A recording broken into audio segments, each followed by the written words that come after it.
Siapa? Irfan. Oke. Kita doakan Irfan supaya lekas sehat ya. Untuk menambah rasa nasionalisme yang ada di dalam diri kita, marilah kita berdiri terlebih dahulu. Kita nyanyikan lagu Garuda Pancasila bersama-sama ya.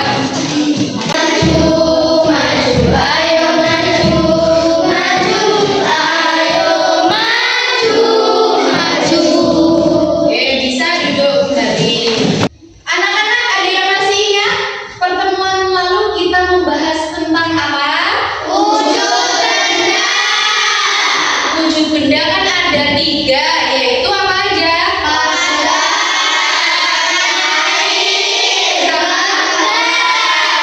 Nah, pada pertemuan kali ini kita akan membahas tentang perubahan wujud dari 3 benda tersebut ya.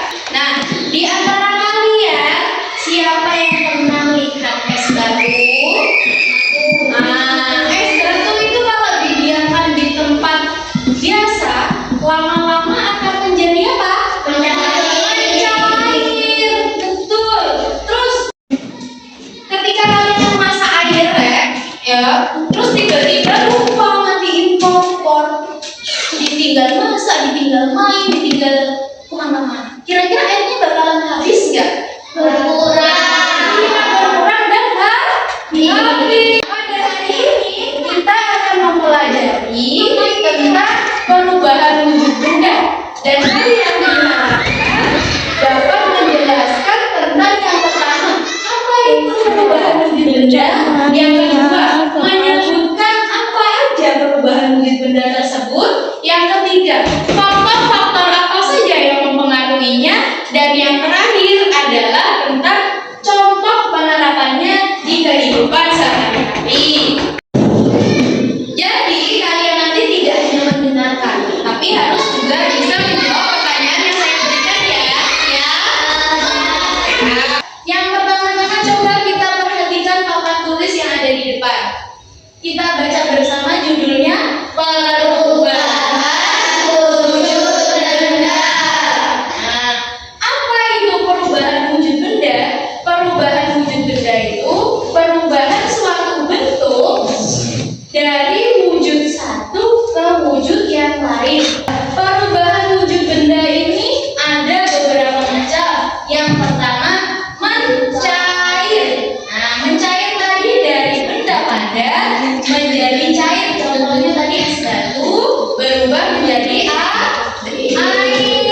Kalau membeku dari cair, dari air berubah menjadi padat. Contohnya pada pembuatan es batu. Airnya dimasukkan ke freezer, lama-lama bisa menjadi padat berupa es batu. Kemudian yang ketiga ada menguap. Menguap ini dari benda cair menjadi gas. Contohnya pada saat kalian tadi masak mie, airnya mendidih, lupa kalau dimatikan kompornya, lama-lama airnya akan habis. Kemudian yang terakhir ada mengembun. Kalau mengembun ini dari gas menjadi cair. Contohnya apa, Bu? Mengembun itu ketika kalian pernah menyentuh daun pada saat pagi-pagi sebelum berangkat sekolah, apa subuh-subuh, pasti permukaannya terasa basah. Iya apa enggak? Iya. Itu berasal dari proses pengembunan. Nah, sudah paham? Sudah. Lalu anak-anak, apa saja faktor yang menyebabkan perubahan wujud benda? Faktor yang menyebabkan perubahan wujud benda itu yang pertama adalah panas. Siapa yang tahu panas?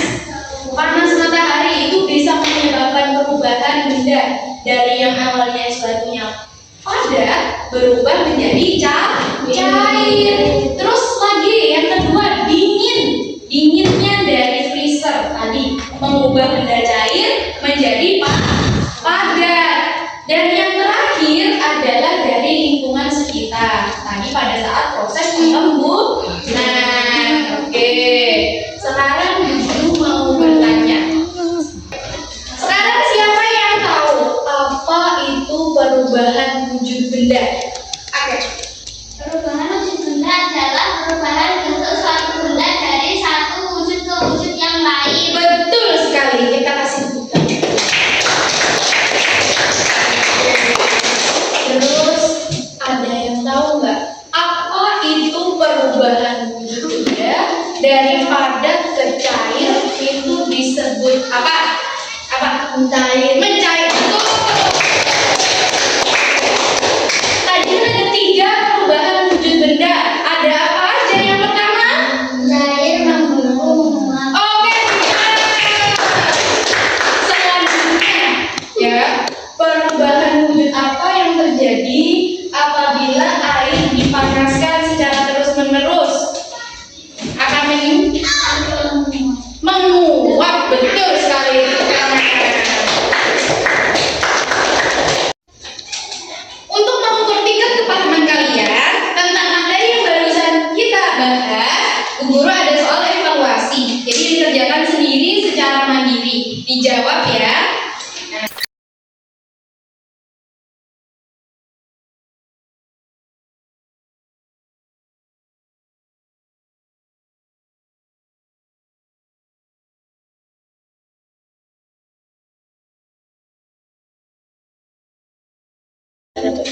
Sudah selesai semuanya?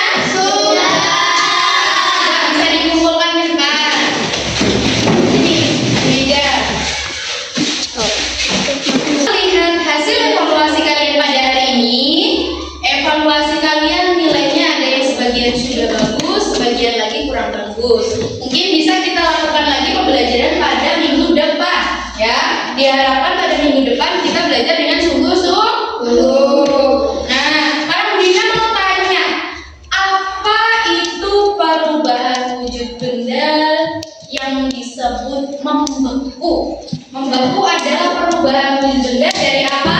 Cair menjadi padat. Betul. Contohnya membeku tadi ada air menjadi es batu. Es batu. Nah, jadi kesimpulan pembelajaran hari ini adalah kita membahas tentang apa tadi? Perubahan wujud benda dan faktor-faktor yang menyebabkannya. Oke. Apakah di antara kalian sudah memahami tentang perubahan wujud benda? Sudah. Belum? Ada yang sudah, ada yang belum. Yang belum tadi bagian apa yang sulit? Belum. Oke. Baik, tidak apa-apa yang masih belum paham. Di minggu depan kita akan membahas tentang perubahan wujud benda melalui praktik langsung. Jadi kalian bisa tahu bagaimana sih caranya perubahan wujud benda itu terjadi. Ya, baik. Terima kasih. Sebelum kita mengakhiri pembelajaran hari ini, marilah kita berdoa terlebih dahulu. Ketua kelasnya bisa dipimpin doa.